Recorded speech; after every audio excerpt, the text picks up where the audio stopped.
Hello बच्चों, welcome to my YouTube channel Arnika education. आज के इस वीडियो में बात करेंगे बिहार बोर्ड कक्षा 10 के संस्कृत के प्रथम पाठ मंगलम की। मंगलम का अर्थ होता है आनंदमय और कल्याणकारी। यह पाठ आपका उपनिषद से लिया गया है। उपनिषद वैदिकवाङ्मयस्य अन्तिमे भागे दर्शनशास्त्रस्य सिद्धान्तान् प्रकटयन्ति।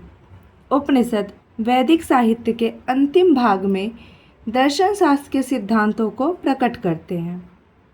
सर्वत्र परम पुरुषस्य परमात्मनः महिमा प्रधानतया गीयते।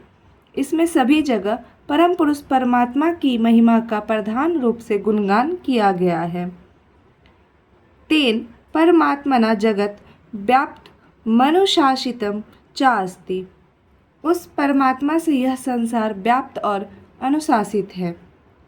स एव सर्वेषां तपसां परमं लक्ष्यम्। वह परमात्मा ही सभी तपों का परम लक्ष्य है। अस्मिन् पाठे परमात्मपरा उपनिषदां पदात्मका पंचमंत्रा संकलिताः सन्ति। इस पाठ में परमात्मा से संबंधित उपनिषद के पदात्मक 5 मंत्र संकलित है। पहला श्लोक है आपका, हिरण्मयेन पात्रेण सत्यस्यापीहितं मुखं तत्त्वं पूषन् पावडिनो सत्यधर्माय दृष्टये। इसका अर्थ होता है कि हे सूर्य, सत्य का मुख सोने युक्त पात्र से ढका हुआ है, तब सत्य रूपी धर्म की प्राप्ति के लिए मोह माया को त्याग दो, अर्थात उस सोने रूपी मुख को खोल दो। दूसरा मंत्र है, अनोरणीयान महतो महीयान आत्माश्य जंतो निर्हितो गुहायाम तम क्रतु पश्यति वीतशोको धातु प्रसादम महिमान मत्मनः।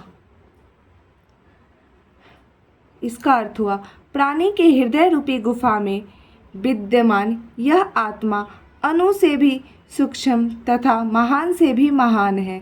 कामना रहित मनुष्य अर्थात संतोषी मनुष्य अपनी इंद्रियों के प्रसाद से ही आत्मा की उस महिमा को देख लेता है और शोक रहित हो जाता है।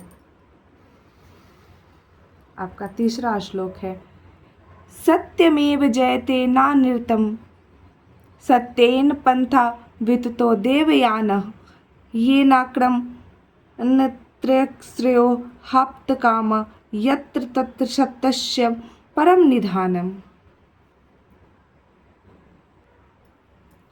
इसका अर्थ हुआ, सत्य की ही जीत होती है, असत्य की नहीं। सत्य से ही परम पिता परमेश्वर तक पहुँचने का मार्ग का प्रशस्त होता है। तभी कामना प्राप्त ऋषि लोग अवश्य ही सत्य से परमात्मा के उस श्रेष्ठ स्थान को प्राप्त करने का प्रयास करते हैं जहाँ सत्य का मूल रूप अर्थात परम भंडार है। यथा नदः संयस्यमाना समुद्रे अस्तं गच्छन्ति नाम रूपे विहाय तथा विद्वान नाम रूपाद विमुक्त परात् परम पुरुषमुपैति दिव्यम। इसका अर्थ हुआ, जिस प्रकार निरंतर बहती हुई नदियाँ अपने नाम एवं रूप अर्थात सत्य स्वरूप को त्याग कर समुद्र में विलीन हो जाती हैं, उसी प्रकार ही विद्वान पुरुष अपने नाम व रूप से विमुक्त होकर परमपिता परमेश्वर के दिव्य प्रकाश में विलीन या कहिए समाहित हो जाते हैं।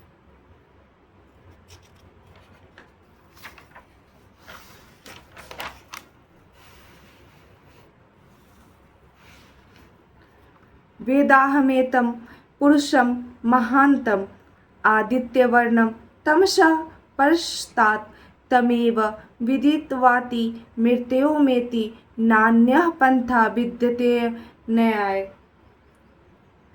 इसका अर्थ हुआ, मैं अज्ञान रूपी अंधकार का विनाश करने वाले आदित्य वर्ण सूर्य जैसे श्रेष्ठ या महान पुरुष को जान गया हूँ उनको ही जानकर मनुष्य मृत्यु को पार कर जाता है। इसीलिए मुझे इसके अलावा अज्ञान रूपी अंधकार से बचने का कोई दूसरा मार्ग नहीं जान पड़ता है।